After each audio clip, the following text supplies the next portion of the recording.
अहिले नेपालीहरूको लागि इनसाइड युएईमा भिजामा एकदमै धेरै रिस्ट्रिक्सन्सहरू आइराख्दाखेरि हामीसँग एउटै मात्र अल्टरनेट अप्सन रहेको छ फ्री जोनको भिजा। फ्री जोनको भिजा लिइराख्दाखेरि तपाईँले एउटा कुरा चाहिँ एकदम ध्यानमा दिनुपर्ने हुन्छ। यसमा चाहिँ कुनै पनि प्रकारको लेबरसँग रिलेटेड काम हुँदैन। यसको मतलब तपाईँको लेबर कन्ट्र्याक्ट हुँदैन, जसको मतलब तपाईँ डब्लुपिएसमा रेजिस्टर हुँदैन।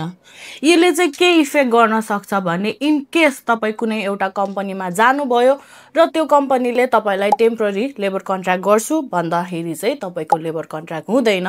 सो भिजा लगाउनु सकिन्छ, युएईमा लिगल भएर सेफ भएर बस्न सकिन्छ।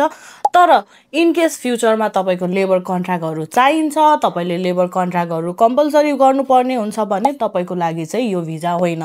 यदि तपाईँ दुबईमा लिगल भएर फ्री भएर काम गर्न चाहनुहुन्छ भने चाहिँ तपाईँले भिजा लगाउन सक्नुहुन्छ। यस्तै इन्फर्मेटिभ भिडियोको लागि मलाई फलो गर्नुहोला। धन्यवाद।